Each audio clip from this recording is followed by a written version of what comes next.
la tahzan, jangan kau sedih. La tahzan, jangan kau cemas.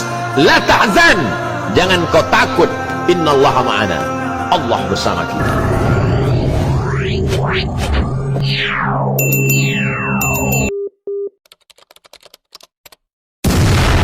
Apakah infak Jumat itu saja kegunaannya?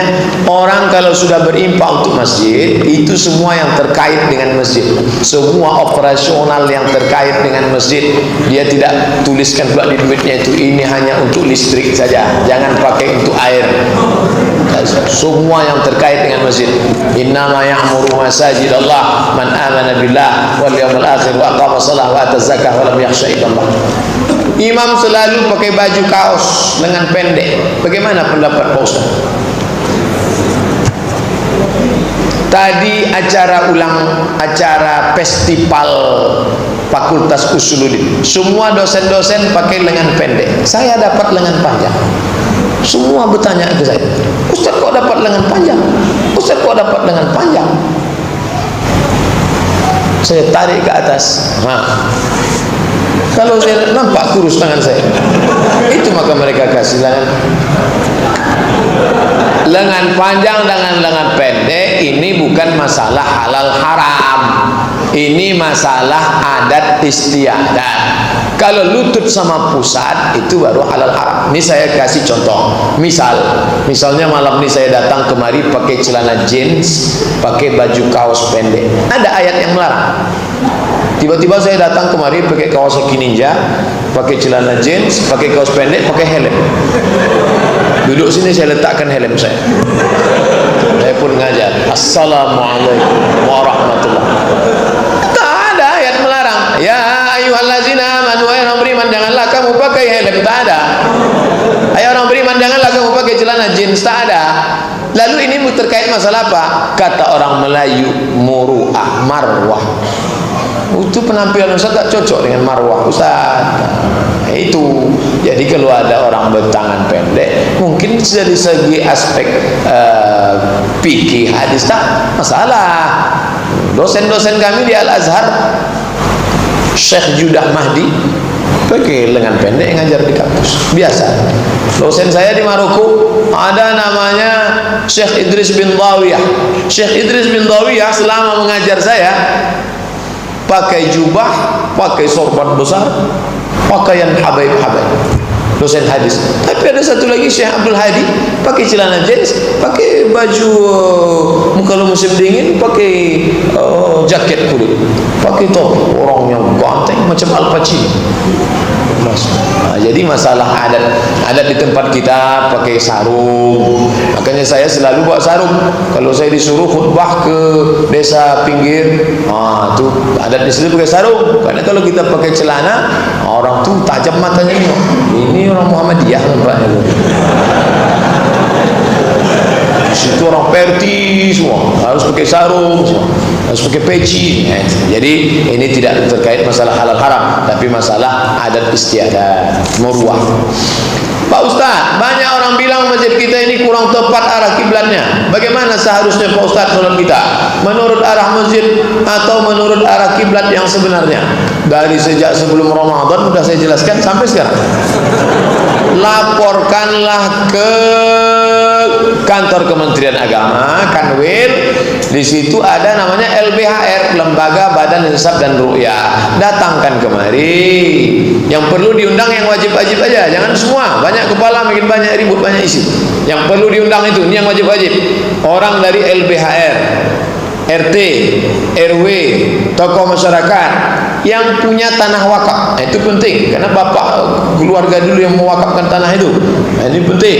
Kemudian pula alim ulama, adakan tausiah situ. Sehingga setelah itu jangan ada lagi fitnah. Pecah kita di sini bagus. Jangan cerita ini bawa keluar. Pecah rusak masalah. Jadi sebetulnya komunikasinya saja yang baik. Komunikasikan dengan baik. Jangan bawa laptop ke masjid. Bawa laptop ke masjid, www.googlekiblat.com. Habis itu langsung bawa spidol, digaris. Inilah yang benar, lain dari benar. Itulah yang membuat orang bertinju-tinju di masjid. Jadi libatkan semua pihak, jangan menyalah-nyalahkan. Ini salah nenek moyang kita nih. Mereka udah bangun masjid, kita salah-salah pula. Seandainya kalau ada orang sakit parah, apakah boleh dibacakan surat Yasin di sampingnya Pak Ustaz? Buka tafsir Ibnu Katsir. Sudah terjemah bahasa Indonesia. Tafsir Ibnu Katsir, muqaddimah surat Yasin. Ingat, nama tafsirnya Ibnu Katsir, nama penulisnya Abdul Fida Ismail Ibnu Katsir, nama tafsirnya Al-Quranul Azim, letaknya di muqaddimah surat Yasin. Kalau ada perkara sulit dibacakan surat Yasin, mudah-mudahan Allah memudahkan. Orang yang mau beranak, orang yang mau sulit mati, payah mati, baca surat Yasin wal Qur'anil Hakim innaka laminal mursalin. Subhanalladzi biyadihi malakutu kulli syai'in wa ilaihi turja'un. Ya Allah, berkat surat Yasin ini kami mohon kepadamu, kalau memang ada baik dia ini, panjangkanlah umurnya, sehatkan dia. Tapi kalau memang sudah tak ada harapan lagi nampaknya,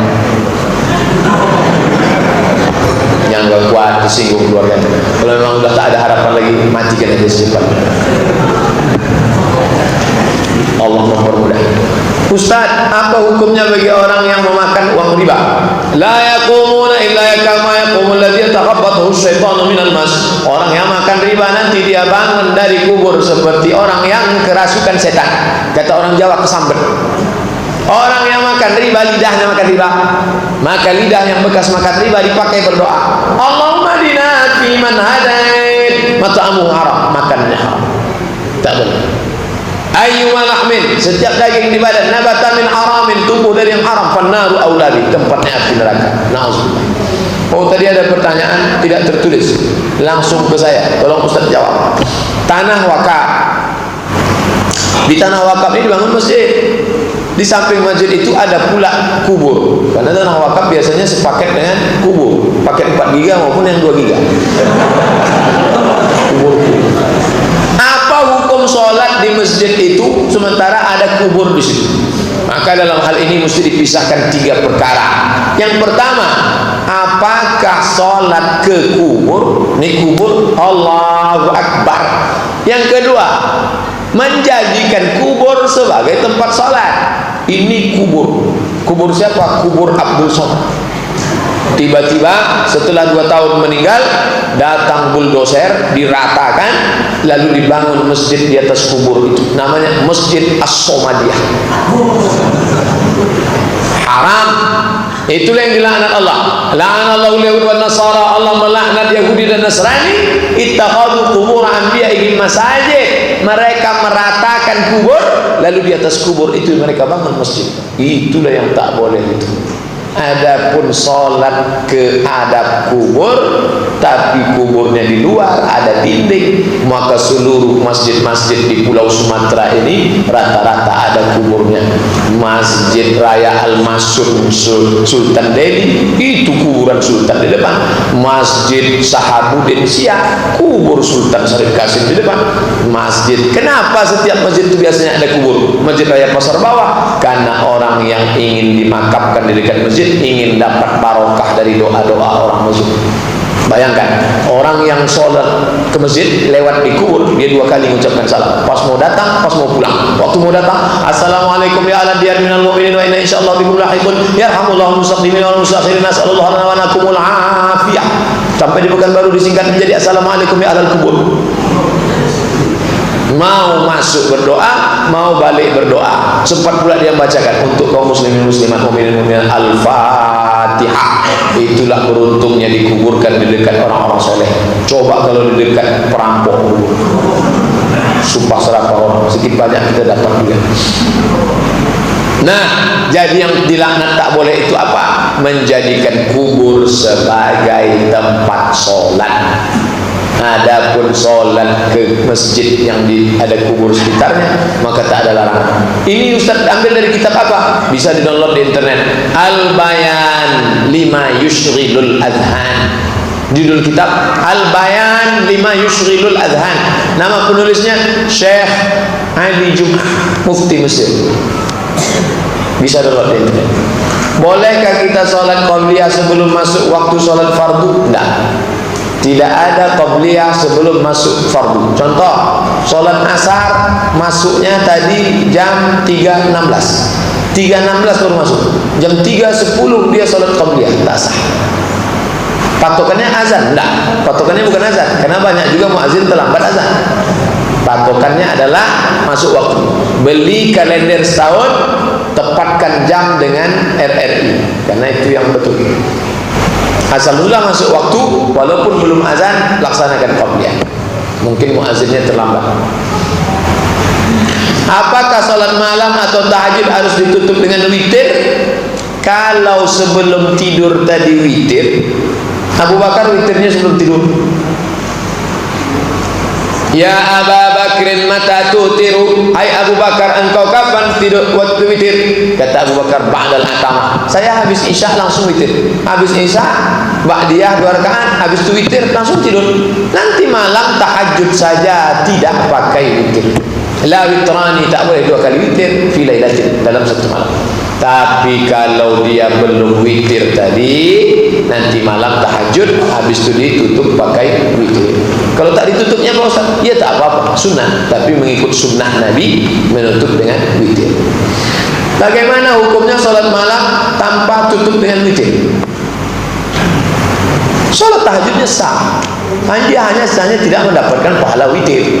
Jadi dia tidak mesti sepaket, tapi yang paling bagus afdalnya sholat tahajud, habis itu ditutup dengan witir. Ij'alu akhiru salatikumul laila al-witra. Jadikanlah sholat terakhir kamu di waktu malam witir.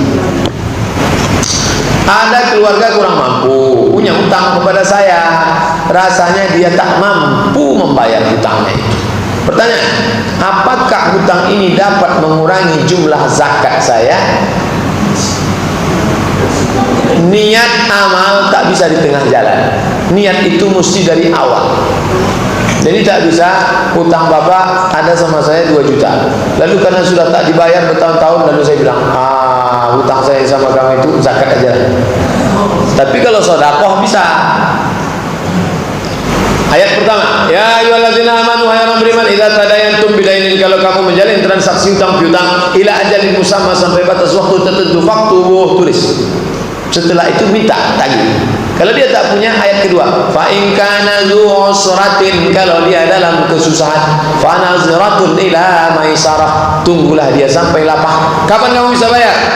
Saya bisa bayarnya Pak 1 Oktober. 1 Oktober 2 hari lagi, sanggup kamu bayar?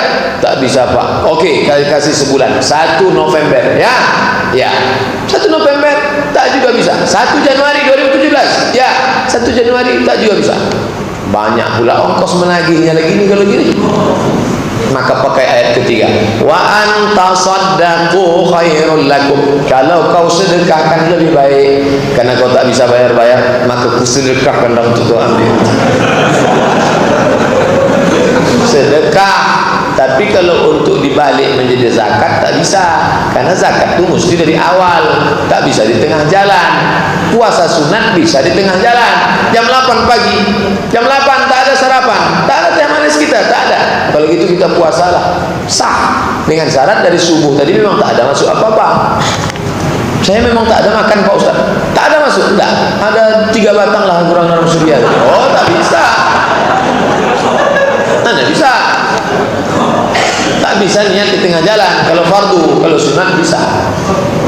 Adakah dasar hadisnya salat sunat 4 rakaat setelah zuhur dapat menghapus dosa kita? Ya. Man shalla isnatai asyarata rakaat, siapa yang salat 12 rakaat fil yaumi wal laila, sehari semalam, bunya lahu bi baitun fil jannah, Allah bangunkan untuknya satu tempat dalam surga. 2 rakaat sebelum subuh, 4 rakaat sebelum zuhur, 2 rakaat setelah zuhur, 2 rakaat setelah maghrib, 2 rakaat setelah isya, pas 12. Tapi ada hadis lain. Inilah rawatib muakkad. Muakkad rawatib 12 rakaat. 2 rakaat sebelum subuh, 4 rakaat sebelum zuhur, 2 rakaat setelah zuhur, 2 rakaat setelah maghrib, 2 rakaat setelah isya. Tapi ada tambahan. Inilah yang 4 rakaat. Siapa yang sholat 4 rakaat sebelum zuhur dan 4 rakaat setelah zuhur, diampunkan Allah dosa. Tapi bukan masuk rawatib. Dia tak masuk rawatib. Cara pelaksanaannya 2 rakaat 1 salam, 2 rakaat 1 salam. Sholatul laili wan nahari masna masna. 2 rakaat 1 salam, 2 rakaat 1 salam. Bagi yang mau melaksanakan usolli sunnat az-zuhri raka'ataini ba'diyatan. Salam, habis itu tegak lagi 2 rakaat. Apakah seseorang memakai gigi palsu yang ditanam? Kalau meninggal dunia wajib dicabut, dibuka. Kalau bisa dicabut, tidak menimbulkan mudarat, cabut. Tapi kalau tak bisa dicabut, dibawa mati, ya tak apa-apa. Orang yang meninggal ada dipasang pin di lututnya. Setiap dia masuk lewat di airport itu yang berbunyi ten. Ikat pinggangnya Pak, sudah. Dompetnya Pak, sudah. Kenapa berbunyi? Lututku ini besi, tak tahu sih. Itu kalau meninggal dunia tak perlu dibelah, dicopot, karena haram menyakiti diri, darurat. Maka yang model begitu boleh, tapi yang gigi emas, nah, itu mesti dicopot. Yang bisa dicopot. Ada orang zaman dulu pakai gigi emas, itu kalau udah ada terasa agak demam-demam sedikit, cabutlah. Itu masalah cabut. Apa hukumnya kita pindah rumah baru menabur garam di sekeliling rumah dengan alasan agar tidak dimasuki binatang seperti ular? Apa anti? Nih saya minum teh manis, bukan menyindir nih ya. Takut saya nanti kalau diletakkan habis itu saya pergi ngajar. Biasanya minum tak habis, letakkan nanti datang semut. Bagaimana supaya jangan ada semut? Kapur ajaib. Apa hukum meletakkan kapur ajaib itu? Apakah bid'ah? Itu kan tak ada zaman Nabi. Tidak apa-apa, itu kan menjaga. Begitu jugalah orang memasang perangkap tikus. Begitu juga dengan menyiramkan garam supaya jangan masuk ular, anti ular. Apa hubungan korelasi antara garam dengan ular? Ular takut kepada garam, maka dia buat. Yang tidak boleh itu ada unsur khurafat, tahayul, bid'ah. Siapa yang meletakkan garam maka akan turunlah bidadari-bidadari membawakan rezeki-rezeki. Tidak boleh. Ini tentang masalah meletakkan garam. Apakah jin takut dengan garam? Maka dalam ruqyah ada yang mengajarkan ruqyah. Pakar ruqyah ada yang mengajarkan bahwa diantaranya adalah menaburkan garam. Jin takut dengan garam. Tapi mukhtalaf fi, masih ikhtilaf tentang. Kemarin ada yang bertanya, apakah garam salah satu alat ruqyah? Bahwa ada membacakan air dibacakan, itu sahih. Ibnu Abbas punya riwayat. Tapi tentang masalah garam mukhtalaf fi, ikhtilaf. Ada sebagian mau pakai garam, sebagian tidak, menyiramkan garam karena mengusir jin. Yang jelas kita pakai yang tidak ada ikhtilaf. Abdurrahman ibnu Mas'ud, Abdurrahman ibnu Auf, kalau dia masuk ke rumahnya, dia baca di 4 sudut kanan surat ayat kursi. Allahu la ilaha illa huwa la ta'khudhuhu sinatun wa la nawm. Sudut ada disebutkan dalam kitab Syiar A'lam An-Nubala, dalam biografi Abdurrahman bin Auf. Banyak-banyak membaca ayat kursi. Apakah dalam sujud boleh kening dibatasi oleh kopiah yang menukik? Ada ustaz tu modelnya. Lalu waktu sujud tertutup kening, apakah sah solatnya? Dan hidung tidak menyentuh sajadah. Hidung agak dalam, hidung dari payah. Bedakan antara sah tak sah dengan afdal tak afdal. Bedakan antara sah tak sah dengan afdal tak afdal. Kalau cerita afdal, yang paling afdal adalah tempelkan ini ke lantai dan hidung mengenal, afdal. Tapi andai hidungnya tak kena dan keningnya tertutup, sah. Apa dalil Pak Ustaz sah? Seorang sahabat sholat di atas pasir, pasirnya itu panas, ditariknya ujung jubahnya untuk menutup. Itu dalil boleh menggunakan kain yang melekat di tubuh untuk, ini kan melekat nih, menutup. Apakah tak sah? Sah. Ustaz sendiri, saya melakukan yang afdal. Maka kalau saya mau sholat sih afdal. Nah, ini tentang masalah sah tak sah dengan afdal tak afdal. Saya suka memelihara anjing untuk berburu, tapi saya tak pernah mencuci tangan dengan air bercampur tanah. Apakah kena najis anjing itu? Mohon penjelasannya. Idza walaghal kalbu fi ina'i ahadikum, kalau anjing menjilat kepada bejana kamu, fa'riquhu, buang semuanya. Anjing yang dijilatnya tengah air, bukan tepi, buang, tumpahkan semuanya. Setelah itu basuhlah. Padahal air dengan air itu basuh. Apalagi lah itu kencingnya kena ke tali, air liurnya kena, bekudis pula anjing tadi, berkurang, kena semua. Maka tiap hari dia mesti basuh. Siram air 7 kali, salah satunya dengan campur air tanah. Boleh di pangkal, boleh di ujung, boleh di tengah. Yang penting salah satunya dengan air tanah. Adapun berburu, ini mesti. Zaman dulu mereka berburu rusa untuk makan. Sekarang orang berburu apa dengan anjing? Orang sekarang berburu babi dengan anjing, dan bukan untuk makan, untuk memperturutkan hobi, menghabiskan waktu. Maka tak ada alasan sekarang orang memelihara anjing. Maka yang punya anjing ini lepaskanlah, jangan dijual pula. 3 haram: thamanil kalbi, hasil jual anjing, wa mahril baghi, hasil PSK, wa hulwanil kahin, hasil dukun. Haram anjing. Yang punya anjing lepaskanlah. Kami untuk jaga rumah Pak Ustaz. Tak ada alasan jaga rumah di bukan baru, aman, tentram, rumahnya klaster, kecuali tinggal di kampung takut batu baru.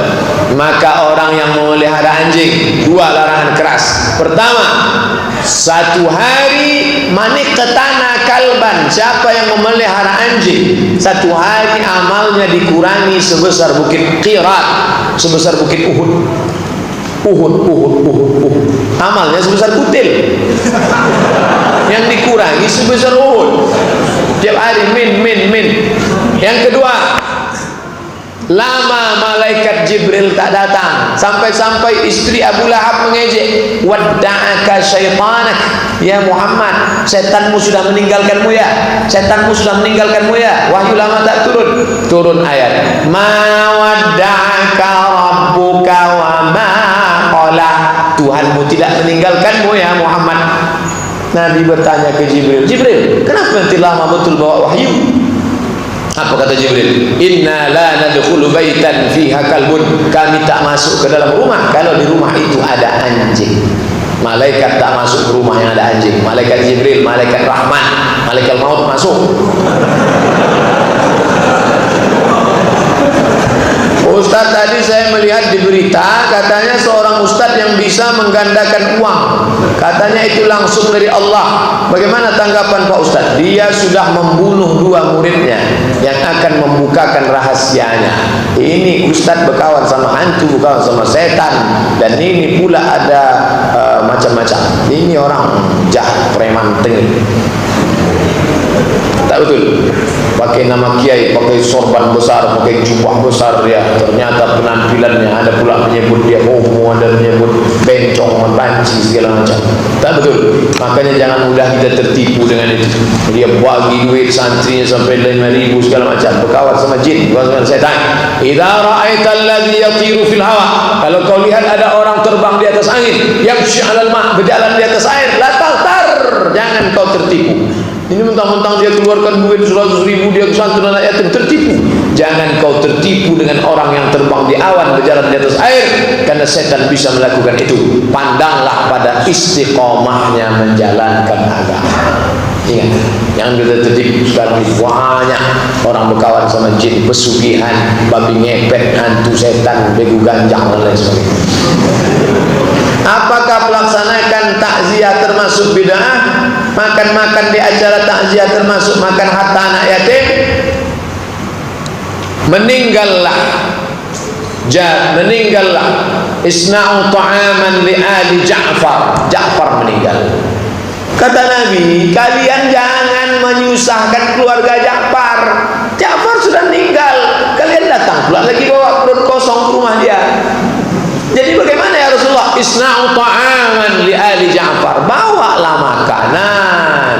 Maka kalau ada orang meninggal, kasih tahu dia, Bu, Pak, jangan masak ya, nanti malam bapak anu bawa gulai, bapak anu bawa nasi, bapak anu bawa pulut, bapak anu bawa telur. Bapak bawa apa? Saya yang makan itu semua. Nah, itu hukum aslinya. Dia sudah meninggal. Dan nenek moyang kita orang Melayu dulu memang begitu. Kalau ada orang meninggal semua bawa beras. Orang Jawa begitu, bawa beras, bawa kopi, bawa gula. Sampai Arab nanti Arab lu ngono kono tak sia iku wis pirang-pirang dina kok iku. Bawakan. Kasihan. Dia sudah meninggal, dia sudah timpa musibah. Jadi kita lah yang membawakan makanan. Nah, tapi kalau ada anaknya, kaya anaknya, lalu dia mau bersedekah, bolehkah dia bersedekah pahalanya sampai ke almarhum maknya, almarhumah maknya? Sampai. Dalilnya mana? Saat bertanya ke Nabi, Ummi matat, mak saya mati, apa atasaddaqu anha? Bolehkah saya bersedekah? Kata Nabi, tasaddaq, bersedekahlah. Ayu sadaqatu afdal? Apa sedekah yang paling afdal? Saqiyul ma, memberi air minum. Air minum aja sampai, apalagi gulai. Jadi kalau kita khawatir, saya takut makan tadi Pak Ustaz, entah makanan anak yatimnya itu, maka perlulah kata sambutan dari Sahibul Hajat. Assalamualaikum warahmatullahi wabarakatuh. Bapak-bapak, ibu-ibu, hadirin hadirat, Bapak-ibu sekalian, ini makanan nasi kotak yang ada di depan kita ini bukan harta bapak kami yang belum dibagi, bukan emak kami ngutang di warung, bukan harta anak yatim. Ini adalah harta saya, anaknya yang memang mau bersedekah. Dan saya ini biar bapak ibu tahu saya ini memang kaya. Tak tahu kan saya ini kaya? Hah? Makanlah, makan. Bicara. Ustaz, di zaman sekarang ini banyaknya, maaf, dukun berkedok ustaz, mengajarkan beberapa bacaan dalam bahasa Arab yang tidak kita ketahui. Bagaimana cara mengetahui orang-orang seperti itu Pak Ustaz? Bisakah kita membedakannya? Kalau dia mengajarkan sesuatu, Pak Ustaz, mohon maaf ya Pak Ustaz ya, Ustaz jangan tersinggung. Itu dalilnya di mana ya Pak Ustaz? Ragu kamu sama ilmu saya nih? Kalau udah begitu kata dia, itu biasanya tak meleset itu. Orang menutupi ketidaktahuannya marah. Ustaz Somad kalau tak tahu, saya tak tahu masalah ini, saya akan jawab dalam pertemuan bulan depan. Saya tak tahu masalah ini, tolong buka www.blogspot.somatmorocco.blogspot.com, karena nanti saya pulang ke rumah saya cari jawabannya. Berapa kali saya katakan itu di masjid majelis subuh. Saya tak tahu masalah itu, nanti buka, karena mungkin kita tak jumpa, buka di blog saya. Di blog cuma buka pertanyaan yang tak terjawab kemarin, ini jawabannya. Itu saya tulis. Jadi kita tidak perlu mengatakan bacaan-bacaannya dari mana. Ini dari Al-Quran, surat apa, ayat berapa. Ini dari hadis, riwayat kitab siapa? Sahih Bukhari, Sahih Muslim, Sunan Abi Dawud, Sunan Tirmizi, Sunan Nasai, Sunan Ibn Majah, Musnad Ahmad bin Hanbal, Muwatta Malik, Sunan Ad-Darimi, Musannaf Ibn Abi Syaibah, Mu'jam Al-Kabir, Imam Tabrani. Ini mesti disebutkan.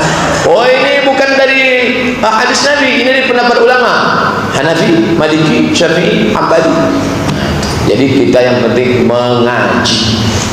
Ngaji. Bapak mau bawa istri kemana? Ke rumah sakit Pak Ustaz. Bapak mau bawa istrinya kemana? Ke bidan berijazah Pak Ustaz. Kenapa mesti ke rumah sakit? Karena dia mesti tahu dokter ini tamat dari mana, layak tidak untuk menyawa anaknya saja. Dia takut menyerahkan ke dukun beranak, tapi kenapa ibadahnya dia serahkan kepada orang yang tidak dia ketahui. Alhamdulillah, dia bukan baru ini. Datang ke pengajian Dr. Mawar bin Muhammad Saleh, datang ke pengajian Ustaz Dr. Mustafa Umar, Dr. Saidul Amin, Dr. banyak. Kalau ragu sampai LCMA, apa pergi ke dokter-dokter. Syiah haji di Karbala, apakah ada hadisnya Pak Ustaz? Bagaimana menurut pendapat Pak Ustaz? Ada kota namanya Baghdad dan Irak. 80 kilo dari Baghdad ini ada satu namanya Karbala. Karbala itu di Irak, bukan di Iran. Orang Iran datang ke Irak.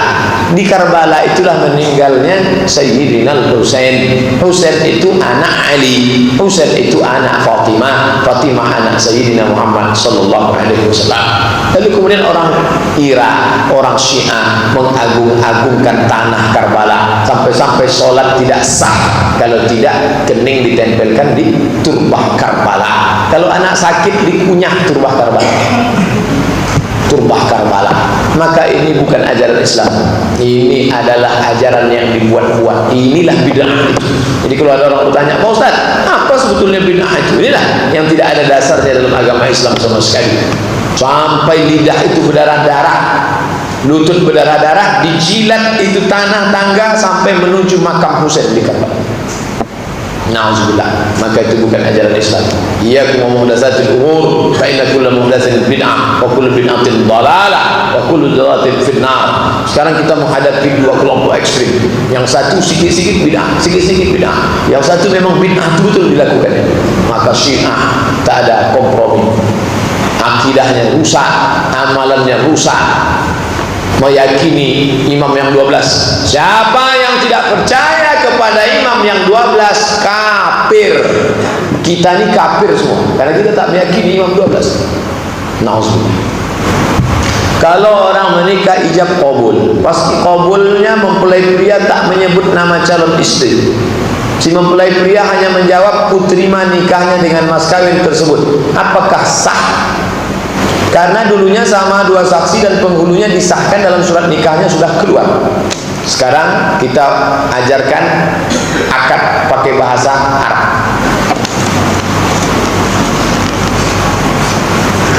Ini laki-laki, saya wali, lalu saya nikahkan.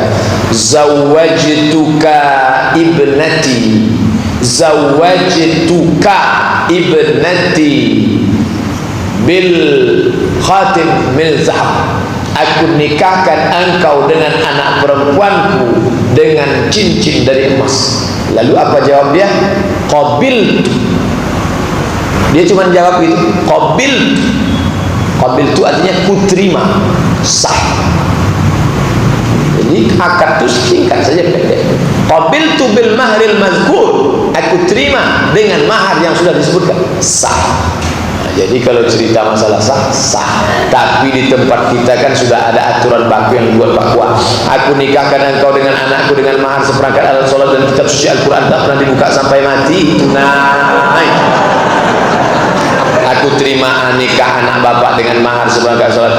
Itu semuanya itu adalah tradisi. Bedakan antara ajaran dengan tradisi. Antara dia mesti panjang. Bulan, iya pak. Kurang lagi tuh, ulang lagi. Iya ya. Tadi bapak ini kan bayar pula.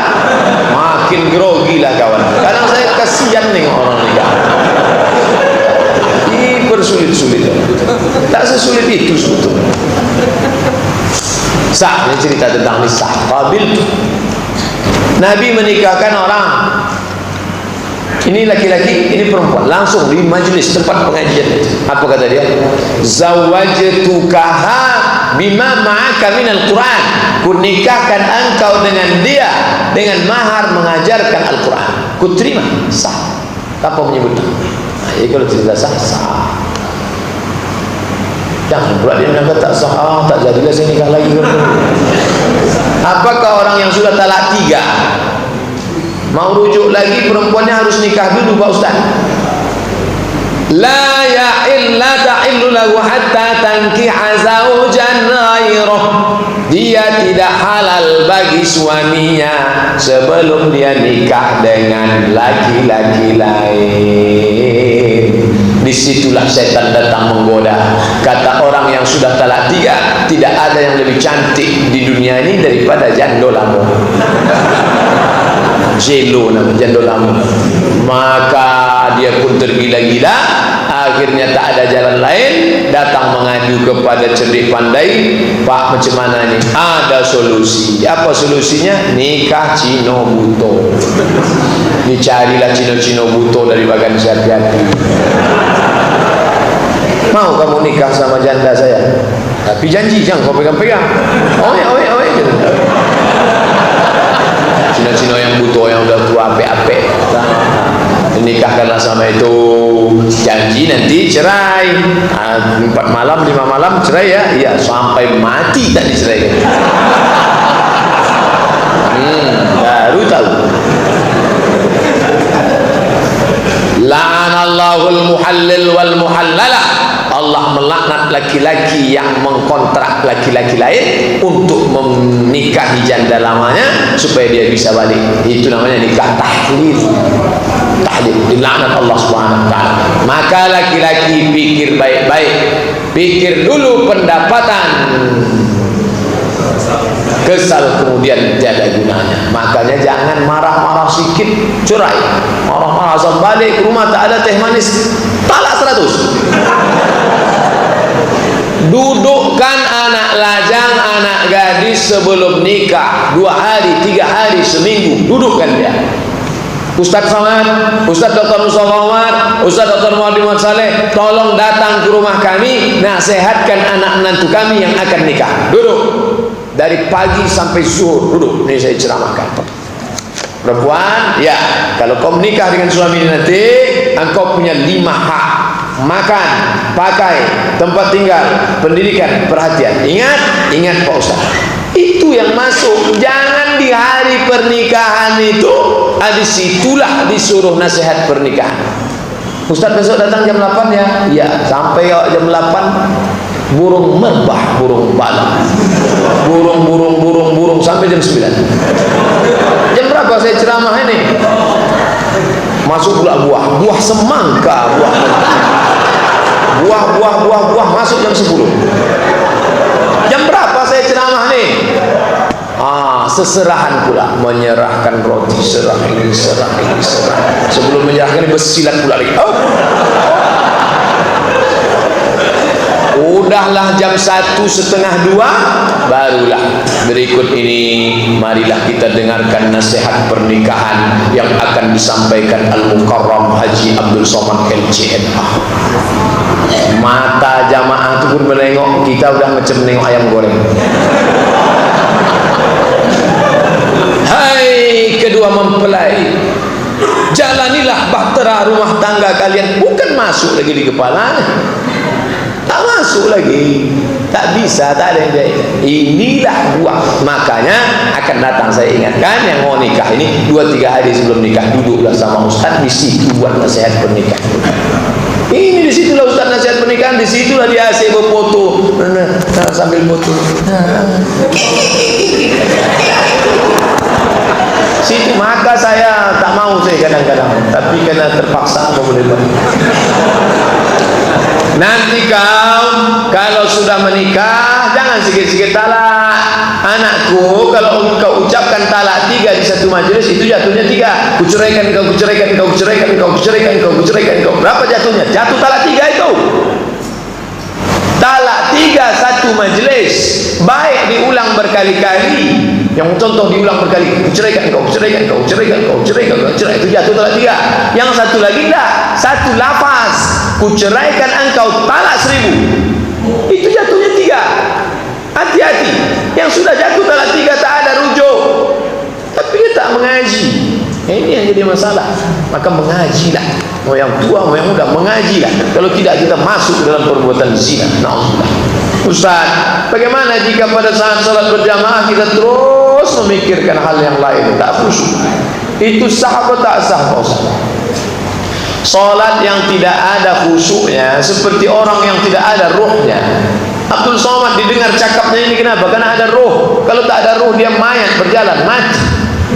Makanya khusyuk dijaga dari awal, dari mulai wudhu ketika air disiramkan ke wajah, maka pada saat itu khusyuk, dosa keluar dari kelopak biji mata. Air disiramkan ke tangan, dosa keluar dari celah-celah tangan. Makanya tak boleh ngobrol ketika sedang wudhu. Wudhu jangan ngobrol, ini hidup itu tak ada sampai mana datang.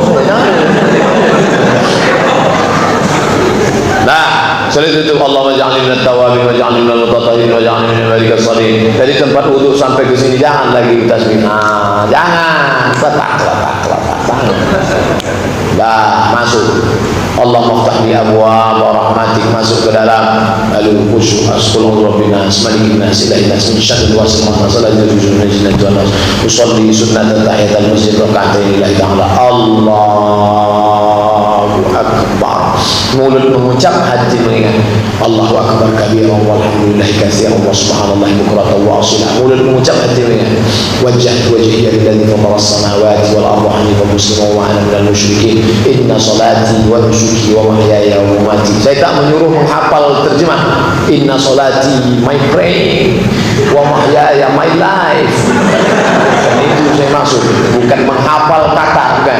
Paling tidak dia paham secara global. Bismillahirrahmanirrahim, alhamdulillahirabbil alamin. Salah satu membuat pikiran kemana-mana, mulutnya tak mengucap Allahu Akbar.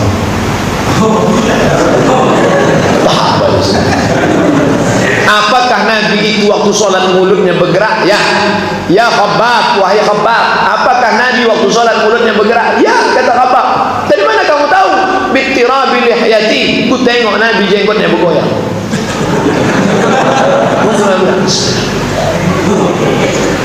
Hamsah namanya. Hamsah itu dia agak-agak didengar telinga kita.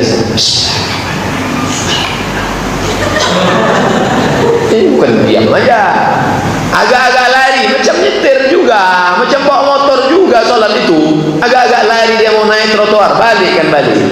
Agak-agak naikkan lagi. Macam meniti pematang di tengah sawah yang licin, agak-agak jatuh, naik balik, agak-agak jatuh, naik balik.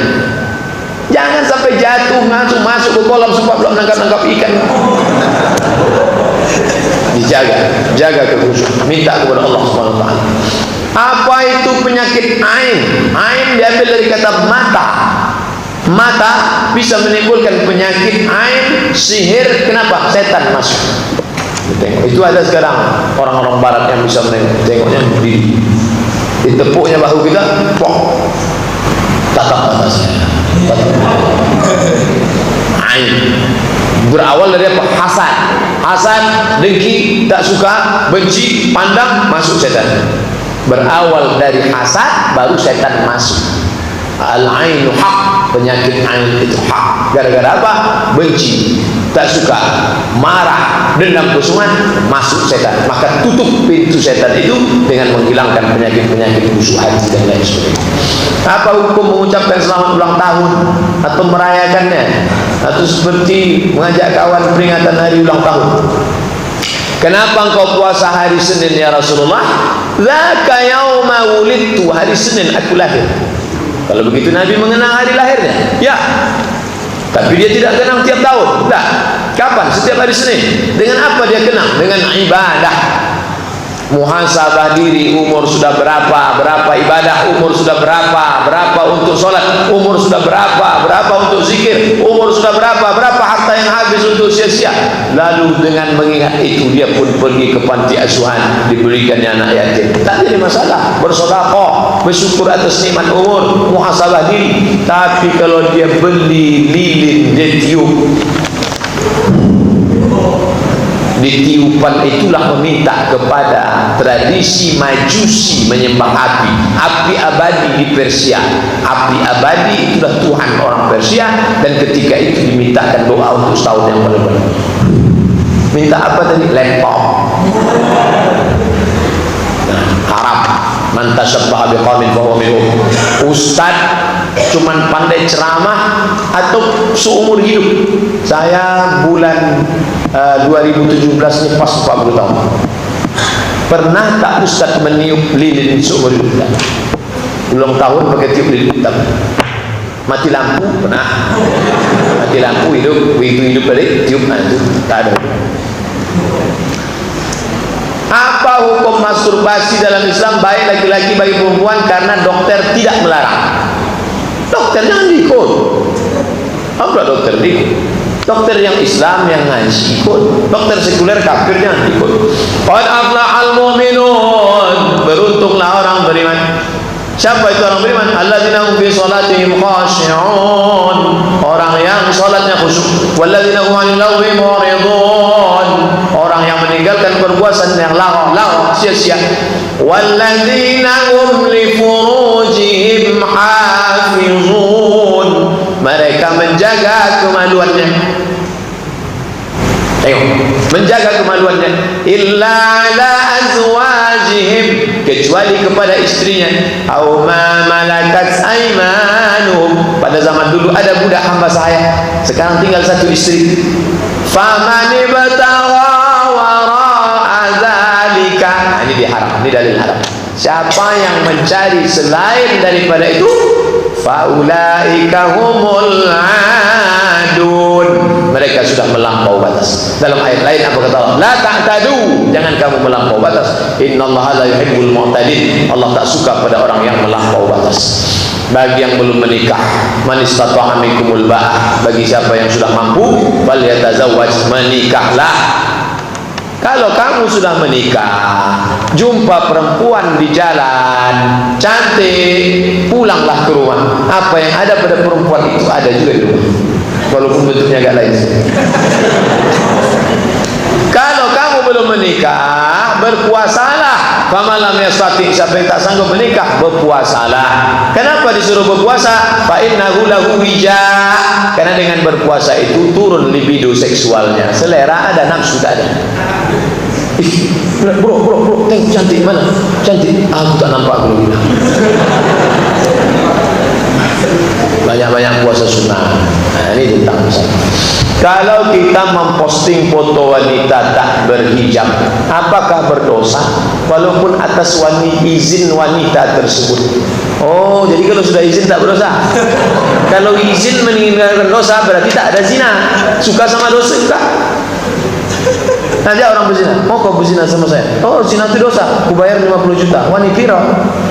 Lalu kalau izin tak berdosa? Izin tidak menghalalkan yang haram. Izin tidak menghalalkan yang haram. Yang haram tetap haram. Dia haram bukan izin tak izin. Dia haram karena Allah mengharamkan. Dia mesti diperbaiki. Ini banyak orang sekarang. Kamu kenapa bawa dia? Itu kan haram. Dia izin kok Pak Ustaz. Oh, tak bisa begitu logikanya. Karena diri perempuan itu bukan punya dia. Saya izin bro, ambil aja. Bukan punya ente ini. Lillahi ma fis samawati wa ma fil ardh. Itu milik Allah, bukan milik kamu. Maka kalau Allah mengharamkan, haram dia, walaupun kamu mengizinkan. Nah, jadi masalah memposting gambar perempuan, jangan. Perempuan yang tidak berhijab, tak berjilbab, kamu punya ada hubungan sama dia, putuskan.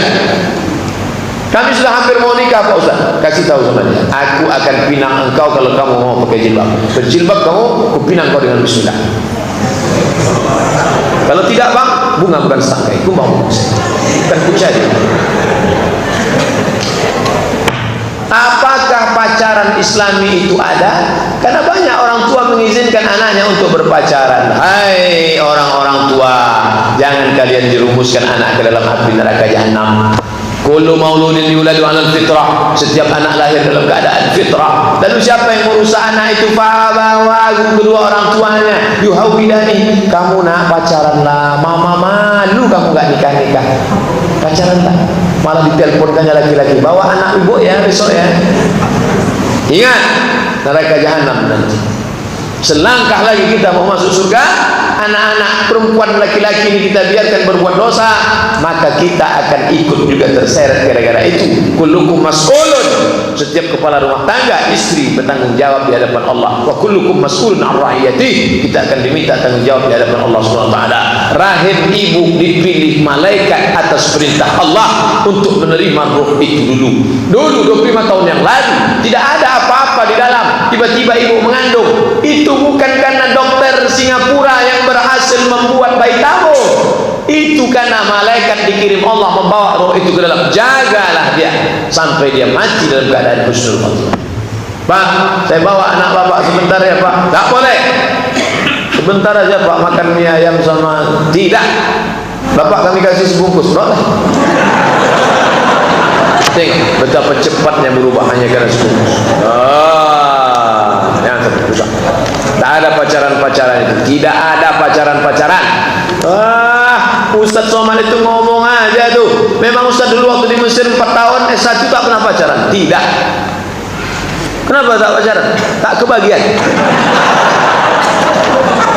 mahasiswa Indonesia 2.400, yang laki-laki 2.100, yang perempuan 300. Persaingan ketat. Saya termasuk yang tak dapat. Kampus laki-laki dengan kampus perempuan 15 km. Lokal kami semester 1 1.000 orang, cap lonceng semua. Laki-laki, tak ada perempuan. Jadi saya terselamatkan dengan keadaan. Itulah setelah pulang dari Maroko 2008, umur 31 tahun. Langsung jadi ustaz. Takkan mungkin pacaran. Jadi gimana? Datanglah imam masjid Akromonas. Ustaz dah nikah? Belum. Mau saya kenalkan? Maulah. Tapi kasih tahu sama dia, saya tak bisa bawa dia ke mall, tak bisa bawa dia ke restoran, tak bisa jalan-jalan. Kalau mau tengok gambar saya, buka aja FB Soman. Tengoklah foto saya banyak. Kalau dia sudah mau, foto dia Ustaz. Oh, penting juga tuh. Mana dia gambar orangnya? Tapi jangan yang sudah diolah oleh Photoshop ya. Ini orangnya. Ya. Oke lah. Kasih tahu sama dia. Pertama, dia tidak akan menjadi perempuan yang pertama karena mak saya nomor 1.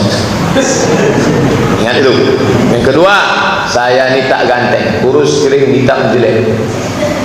Jangan nanti dia menyesal. Yang ketiga, saya ini dosen. Dosen itu gajinya 2 sen. Duit tak banyak. Yang keempat, saya ini ustaz, jam kerjanya tak jelas. Kadang dipanggil tengah malam, ada orang mau sakratul maut, saya mesti keluar. Kadang saya pergi ke talang mama, saya pergi ke kampung. Dah, kalau dia siap, kupinang dengan bismillah. Kalau dia tak mau, patah tumbuh hilang berganti, hilang satu tumbuh. Jadi saya kalau sudah nengok anak mahasiswa ganteng, masih muda, punya mobil, temenunglah di kantin kampus. Ente kenapa? Galau Pak Ustaz. Ya ilaha illallah. Ganteng, muda, punya mobil, duit banyak, galau katanya. Saya, ente galau gara-gara perempuan ya. Saya dari tadi duduk di sini 15 menit, 10 perempuan. Lewat aja. Boleh minta kontak person WA dan BBM Pak Ustaz untuk bertanya masalah agama. 0813 65 055 903. WhatsApp, hanya bertanya masalah agama saja, tidak masalah pribadi. Maukah Ustaz jadi imam saya? 0813 65 055 903. Nomor WA sekaligus nomor HP. Nomor saya tak banyak-banyak, 1 itu saja. Yang macam-macam mengirim situ langsung saya posting di FB. Tengok, yang macam-macam mengirim langsung saya screenshot, saya kirim ke FB biar tahu rasanya. Khusus hanya menanya masalah agama saja. Saat sujud yang didahulukan tangan dulu atau lutut dulu Pak Ustaz? Sudah saya bahas dalam buku saya 77 tanya jawab salat. Menurut mayoritas ulama lutut dulu. Menurut Mufti Saudi Arabia Syekh Abdul Aziz bin Baz lutut dulu. Menurut Syekh Ibnu Utsaimin lutut dulu. Tapi ada ustaz mengatakan tangan dulu. Dia ambil dari kitab fikih sifat salat Nabi Nasruddin Albani. Kata Syekh Nasruddin Albani tangan dulu. Ikhtilaf dalam masalah ini. Tapi mayoritas ulama lutut dulu. Saya sendiri lutut dulu. Tapi kalau ada yang membuat tangan dulu, saya tak salah. Lutut dulu afdal. Tangan dulu tak juga salah. Kening dulu tak betul.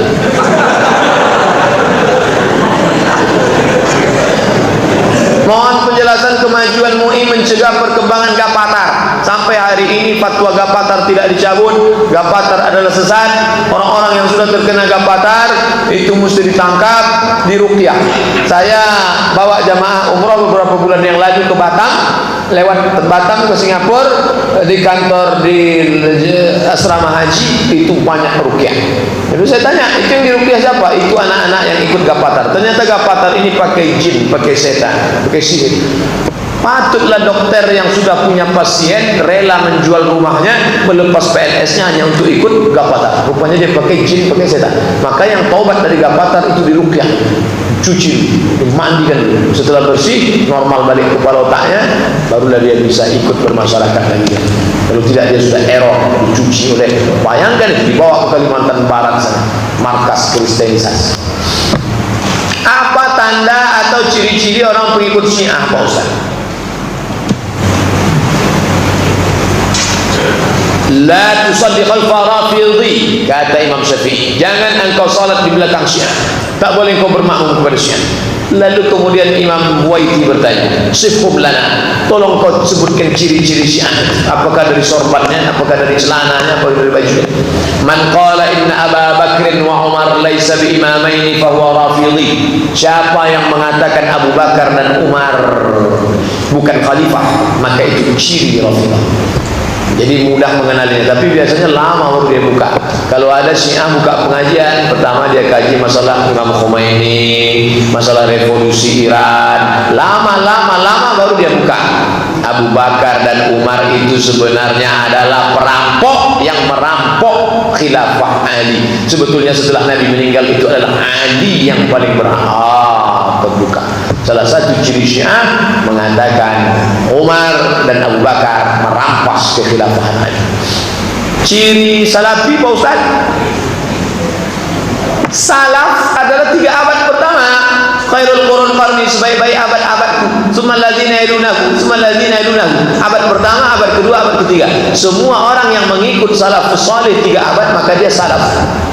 3 abad pertama itu salaf. Adapun orang sekarang yang mengaku-ngaku salaf, salaf palsu. Kita mengikut Imam Syafi'i. Imam Syafi'i meninggal 204, maka kita pengikut ulama salafus salih. Kalau yang dimaksud orang yang suka membid'ah-bid'ahkan, suka menyatakan orang pelaku bid'ah padahal tak bid'ah. Kalau engkau katakan kepada saudaramu, hai pelaku bid'ah, padahal perbuatan itu tidak bid'ah, maka anda sudah mengatakan hai penghuni neraka, karena bid'ah sama dengan neraka. Kullu bid'atin dhalalah wa kullu dhalalatin finnar. Nah, jadi jangan mudah membid'ahkan orang kalau perkara itu tidak sebenar-benar bid'ah. Melaksanakan haji di Karbala, oh bid'ah, dhalalah, mungkar. Saya selalu ke masjid setiap sholat duha pada jam 11.30. Apakah sah afdal saya sholat duha pada jam 11.30, sedangkan waktu zuhur 12.15? Saya niat sholat duha jam 11.30 sekalian menunggu untuk zuhur berjamaah. Masya Allah, jam 11.30 masuk, berarti dia duduk menunggu zuhur 45 menit. Itulah yang dikatakan Nabi, fadzalikumur ribat. Itulah yang dimaksud mengikatkan diri di jalan Allah. Intizarus salat ba'da salat, menunggu salat.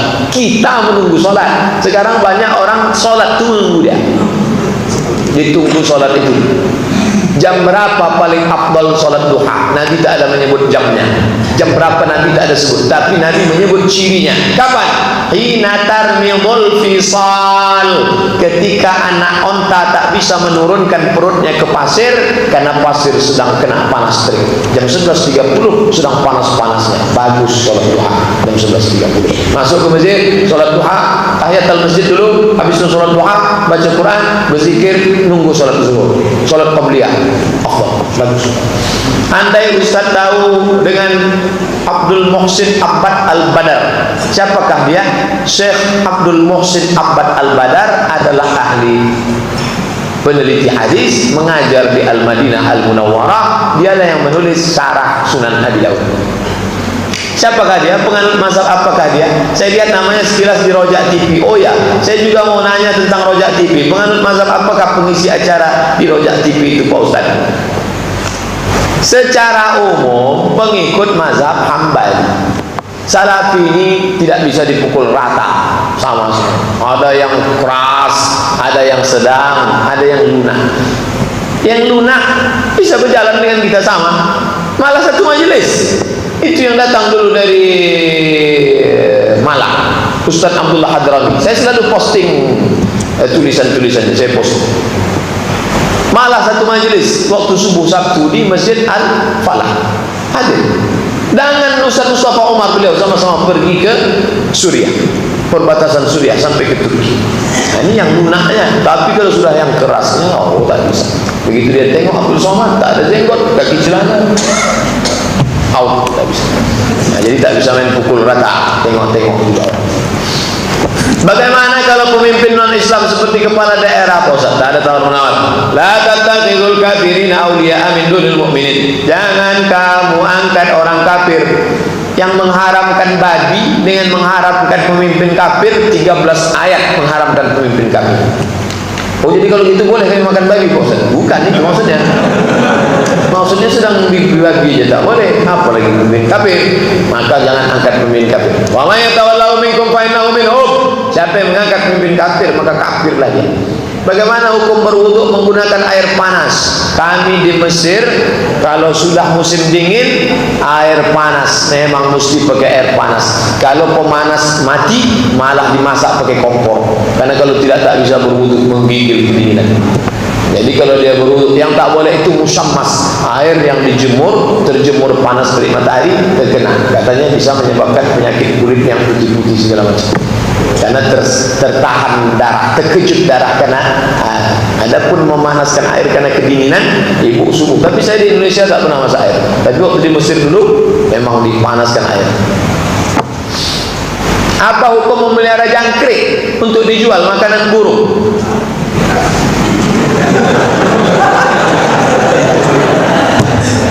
Orang yang menjual cacing, menjual tai kambing, menjual tai ayam, menjual jangkrik, itu bukan yang dijual, bukan kalau dia menjual barangnya itu haram.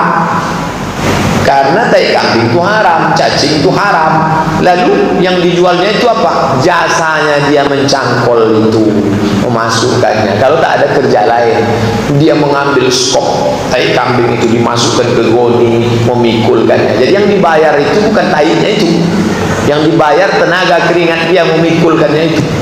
Begitu juga dengan jangkrik untuk makanan ikan arwana. Tapi saya kira itu mubazir lah, habis waktu untuk itu. Untuk menangkap jangkrik ngasih arwana itu bisa baca Yasin 3 kali. Banyak kerja lain lagi yang beribadah. Buatlah amal-amal yang beribadah.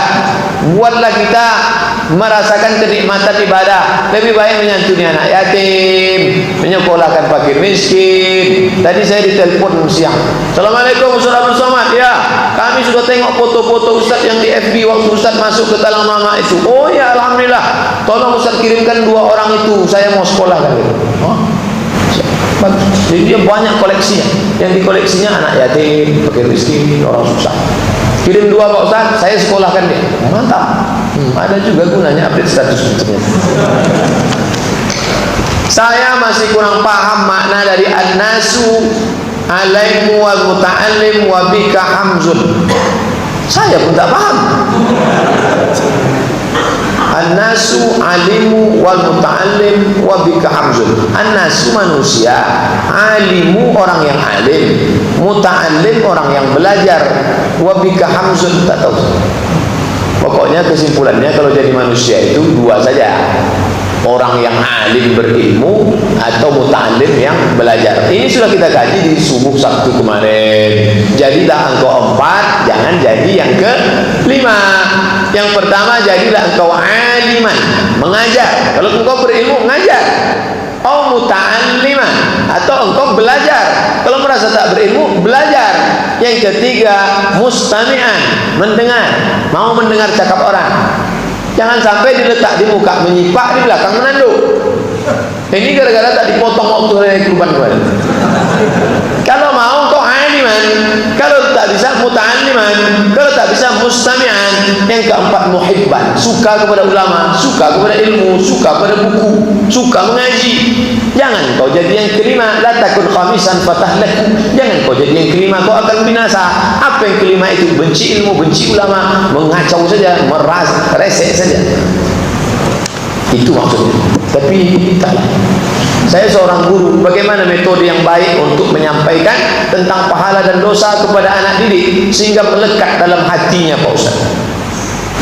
Saya tidaklah mengatakan saya pandai mendidik, karena pengalaman saya ceramah di Dayun Siak dengan Pak Wakil Bupati. Saya menyangka saya sudah pandai betullah mengajar, ceramahlah saya. Masjid itu macam mau pecah. Wow. Anak-anak sekalian, yang akan ceramah ini adalah Ustaz Al-Mukarram Haji Abdul Somad LCMA S1 dari Mesir, S2 dari Maroko. Wow, tak peduli mereka, anak MDA.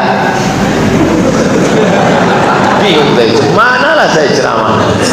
Akhirnya saya panggil, saya pahami pasti ada pawangnya, kepada ibu kepala MDA.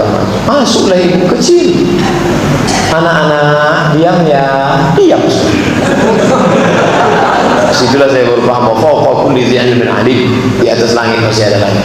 Nah, jadi mungkin cara menyampaikan ibu lebih berilmu lagi, ibu lebih paham lagi bagaimana cara bahasanya, karena yang penting itu pesannya masuk ke kepalanya. Tapi kalau saya pribadi macam-macam pengalaman guru-guru di pesantren. Pergi saya ke pesantren kawan Al-Mukarram, di samping tanah lapang tuh saya tengok lampu strongkeng sama 2 meter kali 1 meter. Saya tanya, bang ini apa nih? Ini kubur. Siapa yang abang kubur? Malam-malam anak-anak itu saya kubur satu-satu. Hidupkan lampu strongkeng, kuburkan. Dan begitulah rasanya nanti digulung pakai kain kapak. Itu masuk ke dalam hati. Nah, boleh juga dicoba. Timbul agak 2-3 hari. Ustaz selalu dalam lindungan Allah Subhanahu wa taala. Amin ya rabbal alamin. Ini doa aja isi. Mendoakan saya. Apakah benar Nabi Isa itu sudah mati? Sekarang kuburannya ada di Kashmir. Wa ma qataluhu, mereka tidak membunuhnya. Wa ma salabuhu, mereka tidak menyalibnya. Walakin syubbiha lahum, ada orang lain yang diserupakan wajahnya dengan dia. Itulah namanya Yudas Iskariot, salah satu murid Nabi Isa yang disogok dengan 300 keping emas. Dia tunjukkan persembunyian. Ketika Nabi Isa masuk ke dalam, Nabi Isa, wa ma qataluhu yaqinan, mereka tidak betul-betul yakin membunuh dia. Barrafa'ullah, Allah mengangkat Nabi Isa. Jadi Nabi Isa tidak mati, karena orang mati sekali. Allah mengangkat Nabi Isa ke tempat yang mulia. Nanti sampai masanya dia akan turun sekali lagi. Kalau engkau mau, insyaallah bacalah ayat ini, kata Abu Hurairah. Apa ayatnya? Wa in min ahlil kitabi la yu'minanna bihi qabla mautih. Ada sebagian ahli kitab akan beriman kepada dia sebelum dia mati. Nanti ketika dia turun sekali lagi, sebagian Kristen dan Nasrani akan beriman kepada dia sebelum dia mati. Kata Abu Hurairah penafsiran. Jadi tak betul dia mati makamnya di Kashmir. Malah dalam Da Vinci Code, dalam Da Vinci Code itu ditulis mereka bahwa Isa itu tidak mati, malah menikah dengan Maria Magdalena, sempat pula punya anak dan poligami pula. Da Vinci Code penulis. Tak betul. Rusakkah akidah orang yang meyakini bahwa Nabi Isa belum mati? Bukan rusak, memang itu keyakinan kita. Nabi Isa belum mati. Jadi angkat Allah SWT, nanti sampai masanya diturunkan, dan dia akan, kalau dia datang nanti mau ngapain? 3. Yukasirus salib, dia akan menghancurkan salib. Yaqtulul qanazir, dia akan membunuh babi-babi. Wa yad'ul jizyah, dia akan menghapuskan pajak. Bapak yang banyak pajak, habis pajak. Apa maksud dia akan menghancurkan salib? Bahwa dia tidak membenarkan ajaran Trinitas, anak Allah, Allah Bapa, Roh Kudus. Bahwa dia membunuh babi, karena memang Nabi Isa tak makan babi. Nabi Isa tidak makan babi. Lalu dari mana cerita babi itu bisa halal? Babi dihalalkan oleh Paulus. 3 yang menghalalkan babi: Paulus, Petrus, Simon. Paulus, Petrus, Simon. Nabi Petrus melihat, ini dinyatakan Imam Ibnu Taimiyah dalam kitab Majmu' Fatawa. Turunlah kain besar dari langit. Tiba-tiba Petrus melihat turun kain dari langit.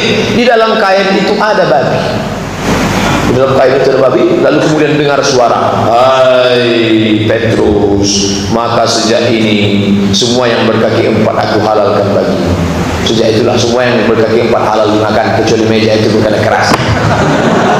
Lain daripada itu halal. Bagaimana status sholat seorang makmum yang tidak ikut angkat tangan ketika imamnya membaca qunut subuh? Jahil. Kenapa jahil? Karena Imam Hambali pernah ditanya. Imam Hambali itu subuh tak pernah pakai qunut. Mazhab Hambali, Makkah, Madinah itu mazhabnya Hambali. Makanya Makkah, Madinah tidak ada qunut subuh, karena mazhab Hambali tidak berqunut subuh. Maka datang orang menjumpai Imam Hambali. Hai Imam Hambali, ya, saya ikut kamu tak qunut subuh. Bagus. Bagaimana kalau imam saya bermazhab Syafi'i? Syafi'i berkunut subuh. Bagaimana kalau imam saya bermazhab Syafi'i? Apa kata Imam Hambali? Kalau imam bermazhab Syafi'i, angkatlah tangan, ucapkan amin. Allahumma hadina fiman hadait, amin. Wa afina fiman afait, amin. Wa tawallana fiman tawallait, amin. Wa barik lana fima atait, amin. Wa qina bi rahmatika syarra ma qadait, amin.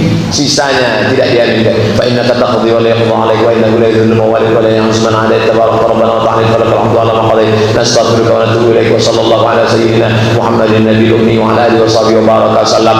Allahu akbar. Langsung Imam Hambali berfatwa. Ulama Saudi Arabia, Syekh Abdul Aziz Ibn Baz, Syekh Ibn Utsaimin, ya, saya tinggal di Saudi Arabia bermazhab Hambali. Oke, bagaimana kalau saya balik kampung? Ternyata di kampung saya orang bermazhab Syafi'i. Saya ikut salat subuh. Apakah saya angkat tangan? Kata Syekh Ibn Utsaimin, angkat tanganmu dan ucapkan amin. Jadi orang yang tak angkat tangan dan jawab amin ikut mazhab siapa? Tak tahu saya. Begitulah Imam Hambali. Dia tidak fanatik kepada mazhabnya, karena imam itu diangkat. Ju'ilal imamu liyutamma bihi, imam diangkat untuk diikuti, bukan untuk dilawan. Sekarang orang melawan imam. Allahumma hadina fiman hadait, enggak mau. Ada pula orang makmum yang mengulang salat subuhnya karena imam tidak membaca kunut. Ini dua-duanya ekstrim. Yang satu ekstrim kiri sampai-sampai mengulang salat subuh, yang satu lagi ekstrim kanan sampai-sampai tak mau mengangkat tangan kalau imam berkunut. Ustaz, jalan tengah. Ju'ilal imamu liyutamma bihi, imam diangkat untuk diikuti. Idza qanatal imamu faqanata wa illa fala. Kalau imam mau berkunut, kau ikut berkunut. Wa illa fala. Tapi kalau imammu tak berkunut, jangan kau buat kunut sendirian di belakang. Kedua-dua ekstrim tak betul. Imam Syafi'i selama di Kufah, Irak, tak berkunut karena di sana imamnya bermazhab Hanafi, dan Imam Syafi'i mengikut mazhab Hanafi karena dia menjadi makmum. Ini tentang masalah kunut. Bagaimana adab mengingatkan khatib sedang khutbah tertinggal salah satu rukun? Khatib kurang rukun. Khatib sakit hati? Tidak. Malah dia terima kasih karena sudah diingatkan. Kurang rukun. Rukun yang mana? Entahlah, aku minta ingat dia. Tanya ke yang lain, betul kurang? Enggak, 5. Betul kurang? Enggak, rupanya dia aja yang tidur. Rukun khutbah itu 5. Alhamdulillah, alhamdulillah. Wassalatu wassalamu ala sholawat. Ya ayyuhalladzina amanu taqullaha, ayat. Usikum wa nafsi bitaqwallah, wasiat taqwa. Allahumma ighfirlil muslimin wal muslimat, doa. Asal cukup 5 rukun sah. Sekarang Pak Ustaz ada aliran baru nih Pak Ustaz. Aliran apa? Kalau Muhammadiyah itu kan azannya 1, ya. Kalau Perti azannya 2, ya. Ini enggak ada azan Pak Ustaz, langsung iqamah. Masa iqamah? Rupanya dia tertidur dari awal. Bukan aliran baru. Tadi dengarnya azan, tertidur dari awal. Menurut informasi, kuas yang berwarna kuning, bulunya kuning, terbuat dari bulu babi. Kalau terpegang, apakah tangan kita disamak Pak Ustaz? Kuas yang terbuat dari bulu babi, salah satu ciri cara menciumnya dibakar. Bakar. Kalau bau rambut, itu bulu babi. Kalau kita terpegang kuas bulu babi, terpegang sepatu yang titik 3 kulit babi, bagaimana? Sama. Siram pakai air 7 kali, salah satunya pakai air tanah. Kenapa pakai air tanah? Ini agama Islam ini primitif nih. Apa pula pakai air tanah? Kenapa mesti pakai air tanah? Karena kuman dari anjing babi itu tidak mati dengan mama lemon. Dia matinya hanya dengan bakteri yang ada dalam tanah. Bakteri dalam tanah membunuh bakteri yang ada di anjing dan babi. Bakteri makan bakteri. Saya ingin bertanya Ustaz, mohon penjelasannya soal kias. Karena ada teman saya yang menganggap bahwa mengkiaskan sesuatu yang terlalu lemah itu tidak boleh, karena menurut dia seperti mengkiaskan lafaz niat yang dikiaskan pada saat Nabi berhaji itu terlalu lemah. Jadi menurut mereka niat yang dikiaskan pada saat Nabi berhaji itu terlalu lemah untuk dijadikan dalil. Masalah terlalu lemah tak terlalu lemah bukan menurut akal dia, tapi menurut kitab usul fikih. Jadi jangan kata terlalu lemah kata siapa? Mengajilah kitab usul fikih, belajar kitab, hadirkan Ustaz Doktor Mawardi Muhasaleh, Ustaz yang anak-anak dari syariah, orang-orang syariah, Doktor Mawardi Muhasaleh, S1, S2, S3 syariah, usul fikih, Ustaz Samsudin Muir, usul fikih. Remaja masjid kita FSRMM, Forum Remaja Masjid Mutmainnah, itu khatam kita usul fikih dengan Ustaz Samsudin Muhammad. Dalam usul fikih itulah dikaji kias. Jadi jangan lemah kata dia, lemah pula kata kita. Lemah kata dia, lemah. Kita pun ikut pula lemah. Jadi orang tak punya pegangan. Belajar kita usul fikih. Dulu dipelajari usul fikih 2 SKS, fikih 2 SKS. Sekarang tak ada. Semua tak ada lagi. Dulu untuk fikih aja 7. Fikih, usul fikih, qawaidul fikih, asbab wan nazair, fikih muamalat, fikih munakahat, fikih siasah. 7 fikih. Sekarang fikih, Quran, hadis, sejarah disatukan jadi satu pelajaran. PAI, pelajaran agama Islam. Painya dah. Apa benar orang yang berpaham mujassimah tak boleh jadi imam dalam salat? Orang yang betul-betul berpaham mujassimah itu kafir. Kalau betul dia mujassimah murni, dia kafir. Mujassimah itu apa? Jisim, badan.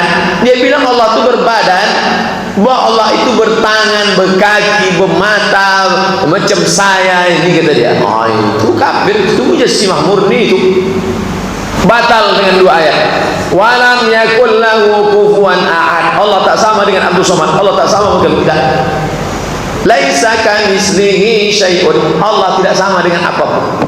Bukan sekedar tak boleh jadi imam salat. Orang yang berpaham mujassimah murni sama Allah dengan makhluk. Disebutnya Allah itu sama macam anak muda yang belum tumbuh jenggot, amrat. Itu bisa jadi kafir. Nauzubillah. Apa azab hukum diberikan Allah kepada wanita yang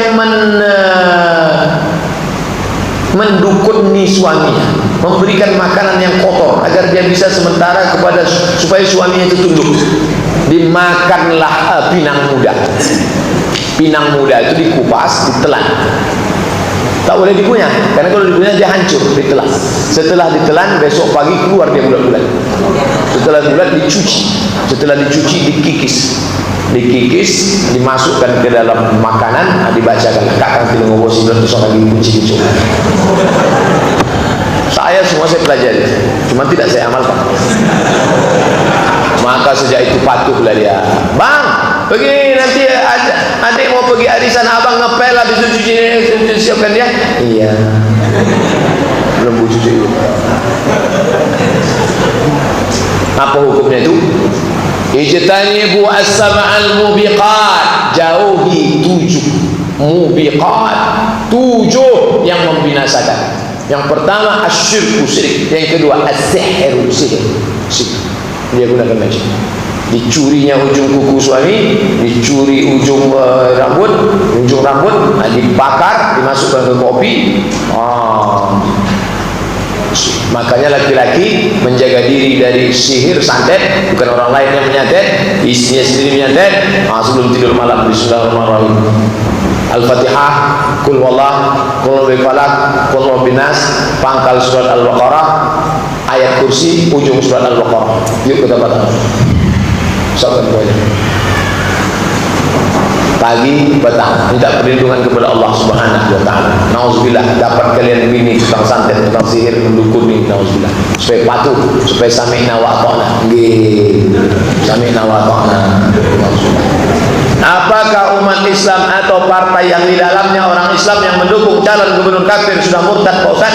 Wa may yatawallahum minkum, siapa kamu yang memilih orang kafir menjadi pemimpin?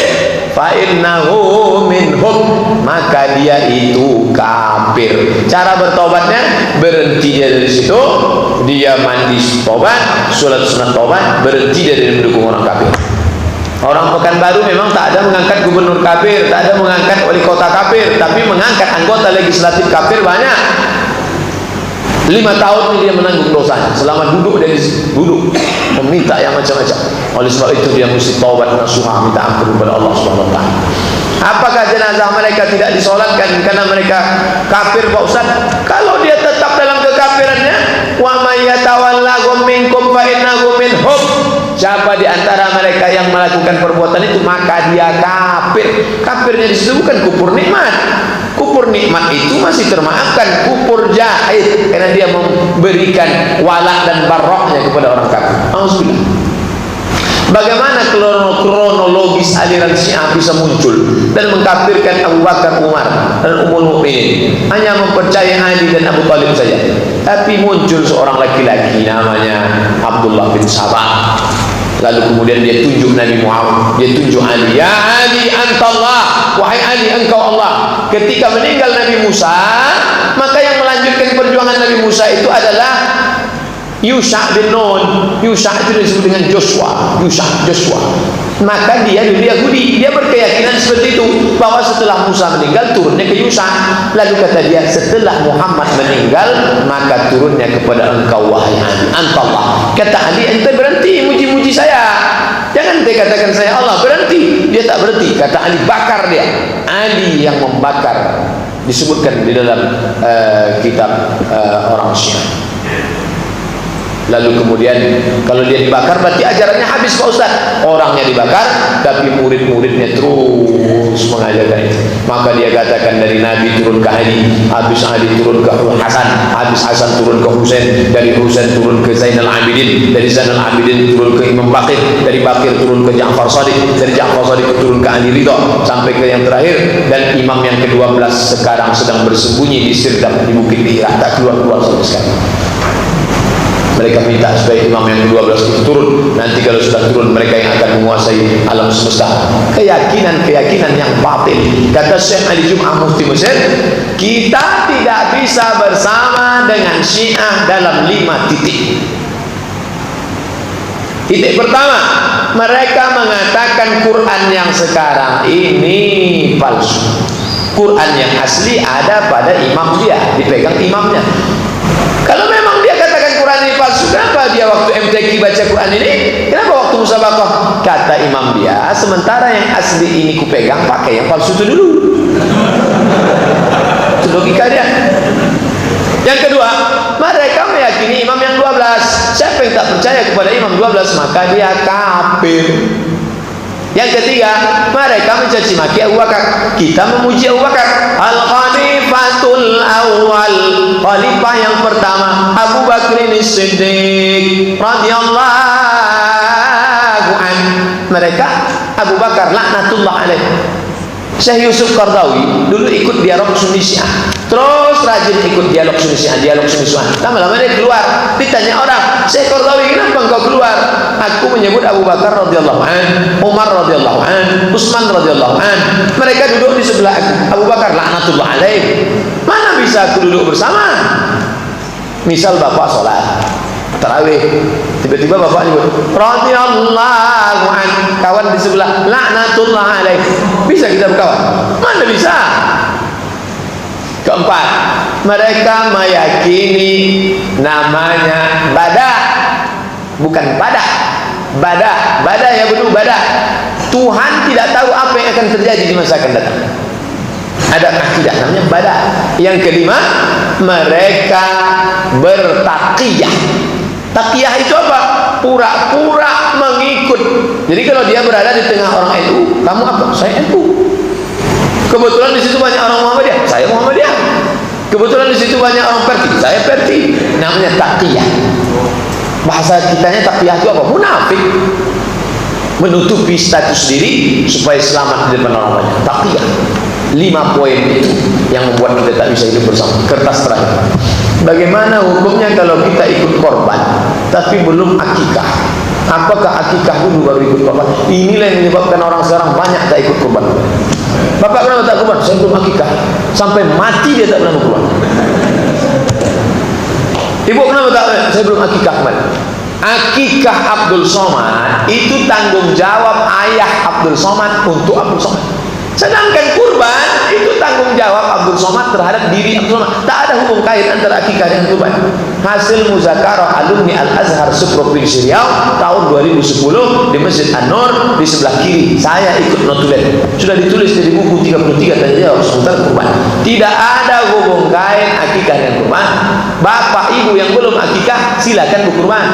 Akikah dengan kurban bukan macam wudu dengan sholat. Siapa yang tak wudu tak sah sholat. Yang belum akikah, yang kemarin dia kurban, ikut kurban. Akan datang kalau ikut kurban, kurban. Duit saya ada 4 juta Pak Ustaz, 4 jutaan. Mana yang saya laksanakan?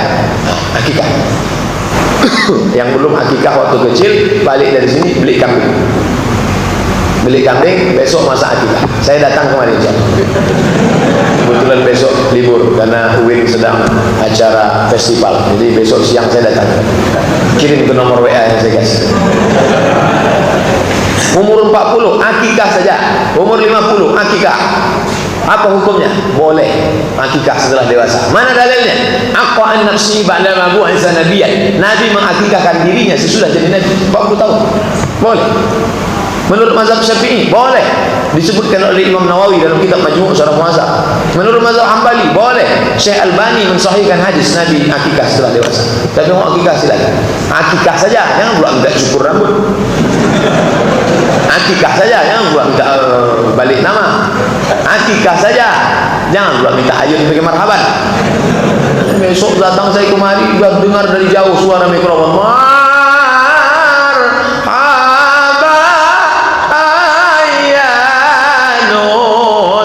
Sangko cucu dia ayun, nenek Pak Ayun.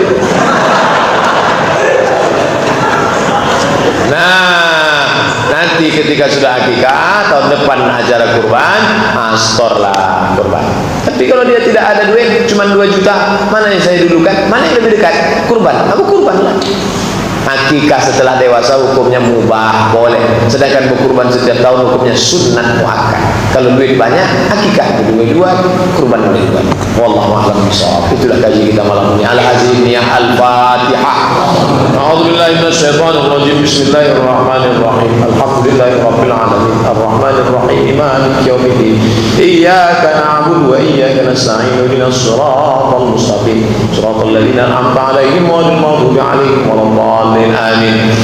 Ya muqallibal qulub, wahai engkau yang membolak-balikkan hati, sabbit qulubana, kokohkan hati kami ala dinik, dalam agamamu, wa ala ta'atik, dalam ketaatan kepadamu ya Allah. Allahumma a'inna, tolong kami ala zikrika, supaya selalu berzikir mengingatmu, wa syukrika, selalu bersyukur kepadamu, wa husni ibadatik, selalu beribadah dengan ibadah yang baik kepadamu. Allahumma khtim lana bi husnil khatimah, tutup umur kami dengan husnul khatimah, wa la takhtim alaina bi su'il khatimah, jangan tutup umur kami dengan su'ul khatimah. Allahumma wafiqna lima tuhibbu wa tarda, berikan taufikmu kepada kami agar kami dapat beramal dengan amal yang kau cintai dan kau ridhai ya Allah. Allahumma jma' bainana, satukan kami, kumpulkan kami dalam majlis ini ma'a nabiyyina Muhammad sallallahu alaihi wasallam fi jannatikal ula, nanti bersama dengan nabi kami yang kami cintai dan kami rindukan, Muhammad sallallahu alaihi wasallam, dalam surgamu jannatul firdaus ya Allah.